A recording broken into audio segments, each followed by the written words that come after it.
Mulai ya. Assalamualaikum warahmatullahi wabarakatuh. Yang terhormat Bapak Danar Wicaksono, SPMP selaku dosen pengampu mata kuliah Dasar Perlindungan Tanaman, dan yang berbahagia teman-teman semua yang menonton video presentasi ini. Kami dari kelompok 3 kelas PAF di sini akan memaparkan hasil diskusi kami dengan judul definisi penyakit tanaman. Adapun anggota dari kelompok kami adalah yang pertama, Marcella Felicia Nirwasita dengan NIM akhir 161, saya Esti Prastia Indrawati dengan NIM 162 sebagai moderator, Aisyatun Nafisah dengan NIM akhir 163, dan Firanda Indira Palendeng dengan NIM akhir 164. Yang pertama adalah definisi dari penyakit tanaman. Penyakit tanaman merupakan kondisi tanaman pada saat sel atau jaringannya tidak dapat melakukan fungsi fisiologi secara maksimal akibat dari gangguan agen patogen dan atau faktor lingkungan sehingga menghasilkan perkembangan gejala atau agrios. Hal ini akan mengganggu tumbuh kembang tanaman tersebut dan bahkan menyebabkan tanaman tersebut mati.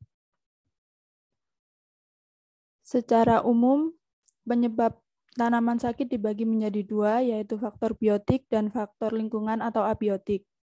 Contoh dari faktor biotik antara lain jamur, bakteri, virus, dan nematoda. Sedangkan contoh dari faktor abiotik adalah kondisi tanah, kondisi cuaca, perlakuan pertanian, dan juga limbah industri.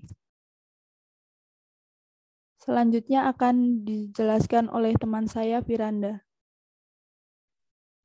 Faktor biotik yang pertama yaitu jamur atau cendawan. Kebanyakan penyakit tanaman disebabkan oleh cendawan. Cendawan adalah mikroorganisme yang mempunyai inti sel atau nukleus, berspora, tidak berprofil, dan umumnya bereproduksi secara seksual.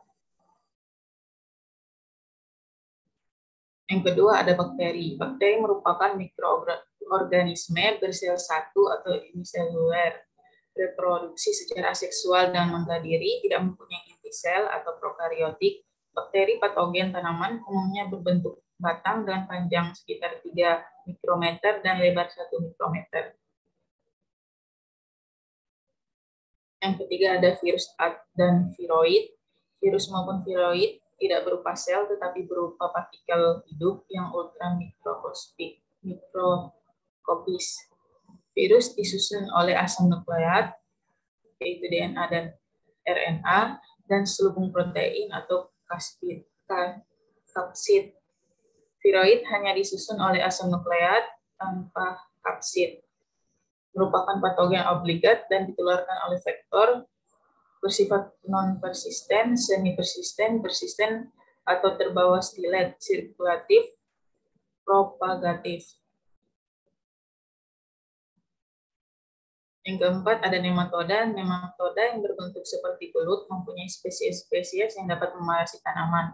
Memiliki panjang sekitar 4 mm dengan lebar yang beragam dari 50 sampai 200 mikrometer. Nematoda parasit tanaman dapat dibedakan dengan yang hidup bebas di tanah berdasarkan adanya stilet atau alat penusuk dan pengisap yang ada pada rongga mulutnya. Yang kelima adalah tumbuhan tingkat tinggi. Lebih dari 250 spesies tumbuhan memarasi tumbuhan lainnya. Tumbuhan parasit masuk ke dalam jaringan tanaman melalui penetrasi langsung. Parasit tingkat tinggi digolongkan menjadi dua, yaitu yang pertama parasit sebagian atau hemiparasit, dan kedua parasit sesungguhnya atau true parasit. Selain faktor biotik, ada juga faktor abiotik.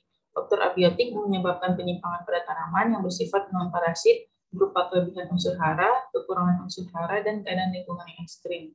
Penyakit fisiologis pada tanaman yang merupakan faktor abiotik dapat disebabkan oleh kondisi tanah, kondisi cuaca, perlakuan tanaman, dan limbah pertanian, limbah industri. Faktor abiotik dipengaruhi oleh kondisi tanah.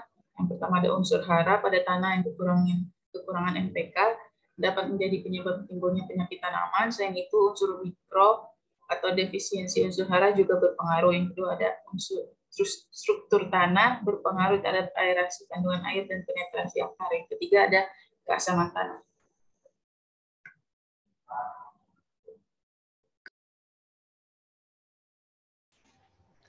Selanjutnya yaitu segitiga penyakit dan kaidah Koch.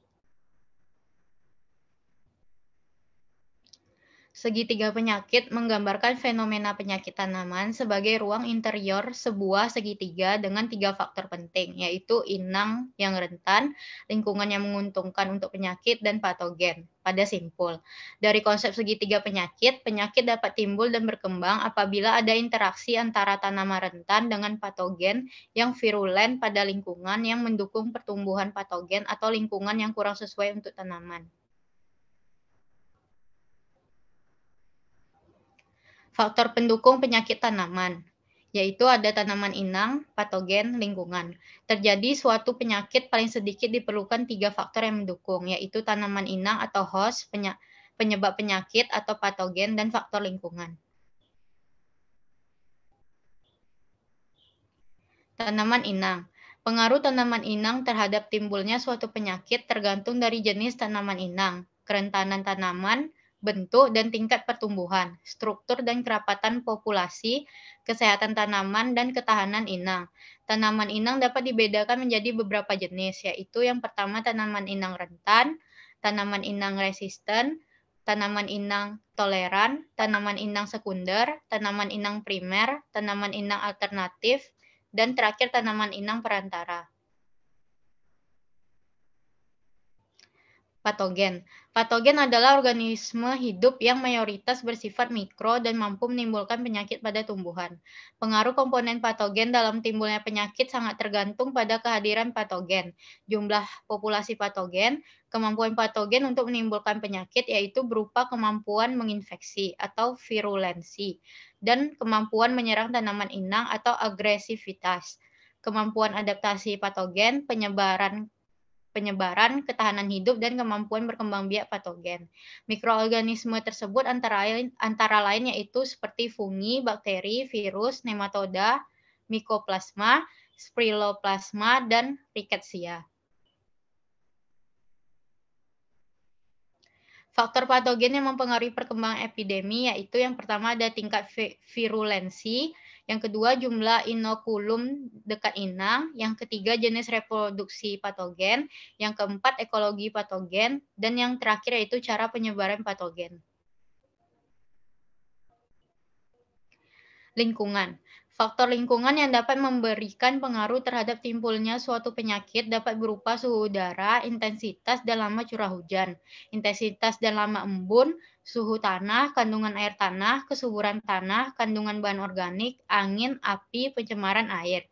Faktor lingkungan ini memberikan pengaruh terhadap pertumbuhan tanaman inang dan menciptakan kondisi yang sesuai bagi kehidupan jenis patogen tertentu.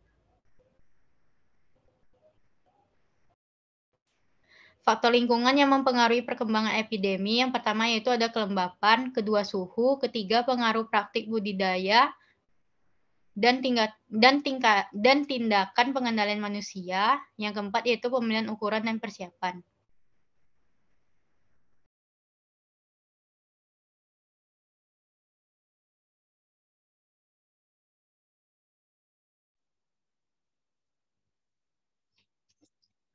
Kemudian kaidah Koch. Postulat Koch atau postulat Henle-Koch adalah 4 kriteria yang dirumuskan Robert Koch pada 1884 dan disaring dan diterbitkannya pada tahun 1890. Percobaan Koch dan peneliti-peneliti telah membuktikan bahwa jasa trenik tertentu menyebabkan penyakit tertentu pula yang dikenal dengan postulat Koch. Dalam postulat Koch disebutkan, untuk menetapkan suatu organisme sebagai penyebab penyakit, maka organisme tersebut harus memenuhi sejumlah syarat. Pertama, organisme selalu berasosiasi dengan inang dalam semua kejadian penyakit. Kedua, organisme atau patogen dapat diisolasi dan dikulturkan menjadi biakan murni. Ketiga, hasil isolasi saat diinokulasikan pada tanaman sehat akan menghasilkan gejala penyakit yang sama dengan tanaman yang telah terkena penyakit. Keempat, dari tanaman yang telah diinokulasi didapatkan hasil isolasi yang sama dengan hasil isolasi yang pertama.